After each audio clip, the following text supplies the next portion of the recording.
So to set the stage here, we're all managers, so you understand, attending a session on employee engagement. Okay. Wonderful. Good evening, everyone. My name is Pamela Bakra. Thank you for joining me this evening to inform you on how, as a manager, you can better engage your employee through their workspace. Now, as managers, we understand that we all have a responsibility not only to ourselves, but to our employees as well as our company.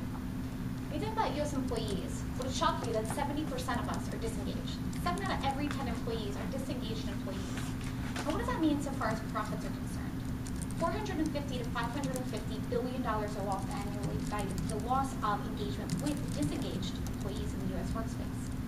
So the question becomes, how do we as managers accomplish this feat to overcome employee disengagement? I'm here today to present to you how we can use motivational sites, constructive sounds, as well as ergonomic structures in the workspace to better engage our employees. So I ask you, as we go through this presentation, think to yourself, how engaged are you with your employees and how engaged are they? So let's go a little bit into what being engaged means. An engaged employee is somebody who's passionate about their work. It's somebody that is involved, that really is demonstrating that forward motion with their company and their career. Somebody who's not engaged, think about the daydream with a clock watch, kind of that zombie, kind of just going through the workday, not really doing anything but not a detriment. When you think about somebody that's actively disengaged, that's the distraction at work. That's the person on their cell phone, the person that's talking to their cubicle neighbor, the person that's taking elongated breaks. They're actively disengaged. To all my visual learners here, think engaged, community. Not engaged, kind of solo, you're daydreaming. You're just there but not doing much. Disengaged, you're a distraction. So when we think about engagement with employees, what exactly are we looking at here? What are we trying to overcome? Let me give you a scenario. Let me introduce you to Bill. He's our clock watcher. Steve, he's apparently our aviator. And then Larry, our not so good botanist. Now as a manager, we've all been in this scenario. We have 3 employees, now we're going to a meeting. Here we are, standing in front of this meeting. You have Bill playing with cards, looking at his computer. Steve is doodling in Larry's ear as he takes a nap. This is poor for your performance, it's a waste of all of our time, and it hurts the bottom line. They're not hearing about Q1 expectations, they're not hearing about how to better their workday. They're all disengaged or actively disengaged employees. So what do we do next? When you think about the bottom line and how we can really change our company by engaging our employees, think about companies that have engaged employees. So far as productivity, companies that had engaged employees have a 21% higher productivity as well as a 22% higher productivity rate. And at the individual level, 12% higher for those employees that are engaged. When you think about morale, high turnover companies have less turnover, 65% less to be exact. Low turnover companies, 25% less. And absenteeism decreased by 37% where employees were engaged in their workplace.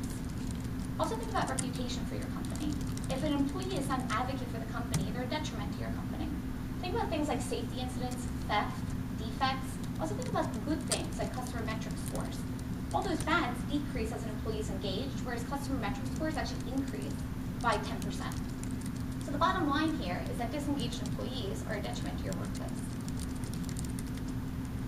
So how do we combat this? We're going to start with motivating sites. So what is a motivating site? It really takes 2 shapes. One is a motivating site to yourself, which is a reminder, or a motivating site to others, which is an expression of yourself to others. This can engage your employees in a number of ways, initiating conversation, sports, the professor, Yankees fan. Yankees win, I'm a Yankees fan, we have an immediate connection. Role clarity. We know Bill's the president, we're going to address Bill as the president. Role clarity, or I should say sharing a role clarity with your peers. This ladybug I'll explain to you in just a minute. As well as goals and values. Think about that thing on your desk that keeps you motivated, whether it's a photo, an award, or a memento. All lines of business, everybody has that one thing that really drives them. In a study, one of the employees had indicated that one of their coworkers had gone on a trip and brought back a little ladybug with 10 spots on it. Every one of the 10 coworkers got this ladybug. And it was a reminder of their connection with that employee, a connection to her trip, and a connection to each other. So when I think about my desk at work, I have this little box. It's actually a card holder that was brought back to me by one of my employees from her trip to Colombia. I have pictures of my sister's wedding. It's a motivator for me, not thinking only about the great time that I had, but as well as maybe an aspiration in my life one day. The core values of our company. The delivering for one. It really reminds me of what Bank of America is all about. Then my MBA roster. What I need to do to get through and get my MBA. These are things on my desk that motivate me. Think about college education, think about a house, a vacation. On your next one-on-one with your employee, think about what drives them to get them engaged in their business. Next, we're going to talk about constructive sounds. According to OSHA, I'm not going to go over all of this, the overall impact of not being able to hear is basically you can't do your job. You're disengaged, you're fatigued, and overall just a poor job performance. What about the positive effects of sound? In Norway, they actually call music work vitamins. And in a study done in a factory, music helped in decreasing the feeling of isolation, increasing the essence of community, and increasing the essence of time passing. So everybody in this factory, standing in their assembly line, was able to become one with the person next to them. It aided in their workday passing by faster and overall productivity. So next time your employee puts in their headset, don't tell them to take it out. That music can actually help them. Think work vitamins. Now, ergonomic structures. Think, what are those? Look at this cat. Does that look natural to you? I don't think so. Just like we're not supposed to be sitting all day, that cat should not be sitting. 60% of our waking lives are actually spent in the workplace. And think about how much of that 60% is spent sitting. According to environmental journalist Richard Manning, sitting actually is impeding our ability to think at a higher level. It's said that our refinement was an advantage of our upright and our large brains because we stand up. So we think about your workplace and sitting. Not only are we thinking about not sitting as much, but let's think about sitting in the right way.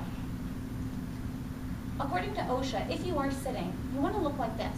You want to have your feet on the floor, you want to have your arms right at elbow level, and you want to have your computer right at chin height. If you can stand, you want to be standing like this. Also think about the engagement of your core and the caloric intake and difference that you can make. Obesity in the United States is a detrimental problem. 78.6% of U.S. adults, or 78.6 million U.S. adults are obese. Days missed and loss of productivity. By standing, we can actually increase our effectiveness in the workplace. So when you think about the trifecta, adding motivating sights, constructive sounds, and ergonomic structures to the workplace can obviously increase your employees' engagement, therefore increasing our bottom line and our duties as managers.